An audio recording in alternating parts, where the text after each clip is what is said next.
Olá, gente, bom dia a todos, bom dia a vocês. Como é que vocês estão? Como é que vocês amanheceram? Que todo mundo esteja bem, em paz, com saúde. E aí, a nossa aula hoje de história, vamos estar ainda dando continuidade a um assunto que faz referência à história dos negros, dos africanos aqui no Brasil, como foi o momento que eles viveram aqui. Lembra que na última aula eu falei da formação dos quilombos, falei dos quilombos do Palmares, que foi o quilombo mais famoso, falei um pouco da história de Zumbi dos Palmares. Então, então a gente hoje vai falar sobre a resistência africana à escravidão, que está na página do livro de vocês, na página 69. Então hoje a gente vai estar falando sobre isso. Então, se vocês perceberem, essas últimas aulas que eu vim falando sobre de história é sobre essa trajetória dos negros quando eles vieram para aqui, para o Brasil, essa forma de luta e de resistência. Falamos de Zumbi dos Palmares, né, que foi um símbolo de luta e de resistência aqui no Brasil, que foi morto numa emboscada, né, no dia 20 de novembro. Então, tudo isso a gente está tratando, retratando, voltando um pouco, né, no tempo, falando um pouco sobre essa história dos negros, retratando um pouco dessa história, como ela marcou aqui na sua história no Brasil. Então, aí na página 69 do livro de vocês, fala um pouco sobre isso. É, que os escravos eles sempre resistiram à escravidão. De que forma? Lutando. Porque não era algo bom, foi algo que eles sofreram, que eles foram maltratados, que eles foram escravizados, ser escravos, explorados, né, tirado do seu lugar de origem, né, da sua família, afastado das pessoas que amam, para ser maltratado, escravizado, não é algo bom. Então eles sempre lutaram, eles sempre resistiram a essa forma de opressão, essa forma de sofrimento.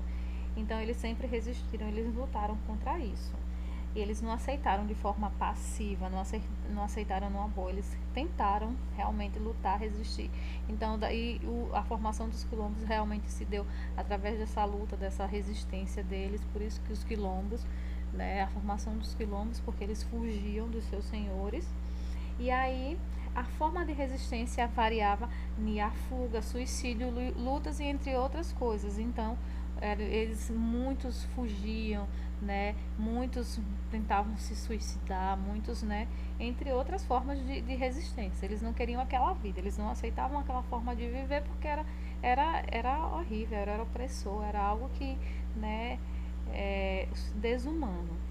E aí, diferente dos indígenas, que conheciam bem o território brasileiro e sabiam como nele sobreviver, então os indígenas que eles eram da mata, então eles conheciam de forma, então se a gente, ervas medicinais, é uma cultura deixada pelos indígenas. Os indígenas eram muitos conhecedores da mata, dessa parte dessa floresta. Então, o território brasileiro era muito conhecido pelos indígenas. Por isso que os indígenas foi muito importante para os europeus nessa parte de exploração, porque eles conhecedores das terras brasileiras.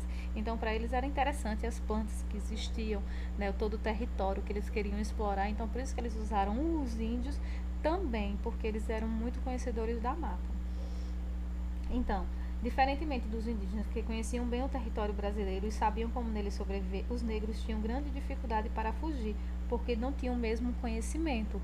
Então, os negros, eles não tinham, eles eram fortes, eram pessoas fortes, os negros são fortes, existentes na questão eles resistiam de estrutura física, eles eram fortes, são pessoas fortes, mas eles não conseguiam sobreviver muito em mata fechada porque eles não conheciam. Já os índios não, diferentemente dos negros, os índios eles eram da nativa ali do território, né, do meio da mata, então eles conheciam muito bem esse território. Eles conseguiam sobreviver porque eles sobreviviam da caça, da pesca. Então eles conheciam aqueles territórios, então eles conseguiam, né, sobreviver dentro da floresta. E aí é por isso que eles tinham grande dificuldade de fugir, porque eles, né, se entrar dentro de uma mata fechada, né, eles iam enfrentar tudo, né, animais selvagens e entre um monte de coisa, né. E além disso, os negros fugitivos eram procurados pelos capitães do mato. Capitães de mato já recebiam esse nome, porque eles se embrenhavam no meio do mato para caçar os negros, né? Então por isso que eles eram chamados capitães do mato. Estes procuravam capturá-los e devolvê-los aos seus senhores em troca de dinheiro. Então eram pessoas que conheciam bem a mata, né? E aí, em troca dessa captura dos negros, eles recebiam um pagamento. Então, eles faziam isso em troca de dinheiro. Mesmo assim, os negros fugiam e se refugiavam em os quilombos, como eu já falei nas aulas anteriores. Por isso que se deu a formação dos quilombos, eram os negros que se refugiavam nesses locais, né?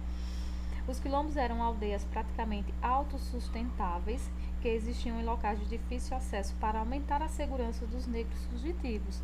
Então eram lugares fechados, elas se sustentavam ali com as pessoas que ali sobreviviam, que as pessoas que viviam ali, né, elas autossustentáveis, se sustentavam dali, do plantio, da colheita daquela região ali, que eram em mata, né, matas escondidas, difícil acesso, para que tivesse difícil acesso, porque eles não pudessem ser encontrados. E aí, nos quilombos, os negros buscavam restaurar a forma de vida que tinham na África. Lembra que eu falei na aula passada sobre a questão do que os negros eles eram proibidos de cultuar os seus deuses, de sua religião, né? Eles eram obrigados a, só para dar uma adiantada aqui nos slides que eu esqueci de passar, né? Eles eles eram obrigados a, a cultuar os deuses dos europeus, dos brancos, né? Eles eram proibidos vir lá nos quilombos. Eles faziam o quê? Eles resgatavam um pouco das lembranças da cultura do povo dele lá na África, porque, né, imagina, além de estar afastado das pessoas que amavam, dos seus familiares, e ainda não conseguiam, né, fazer aquilo que eles eram acostumados a fazer, porque eles eram proibidos e muitas das vezes podiam até sofrer castigos. Então lá nos quilombos eles faziam isso, né? Eles buscavam restaurar uma forma de vida que eles tinham na África, a forma que eles se vestiam, a forma que eles deles dançar, deles cultuar os deuses dele. Então eles faziam isso no meio dos quilombos, né? Porque eles eram proibidos quando eles estavam na casa dos senhores, nas senzalas. Então, aí incluindo as suas culturas e suas tradições, que foi o que eu acabei de falar, né? As suas culturas, as suas tradições, as suas formas de vestir, as suas religiões. Então, eles faziam isso quando eles estavam entre o povo dele, ele estava em meio de todo mundo ali que realmente, né, sentiu o desejo de fazer isso. Que eles até nisso eles foram roubados, eles eram negados. Então, nossa aula falou sobre essa parte da vida dos negros, essa trajetória, e aí vocês vão responder a atividade na página 69 e 70 do livro de História, que é sobre esse assunto, e amanhã a gente volta com mais uma aula. Fiquem todos com Deus, beijos e até amanhã.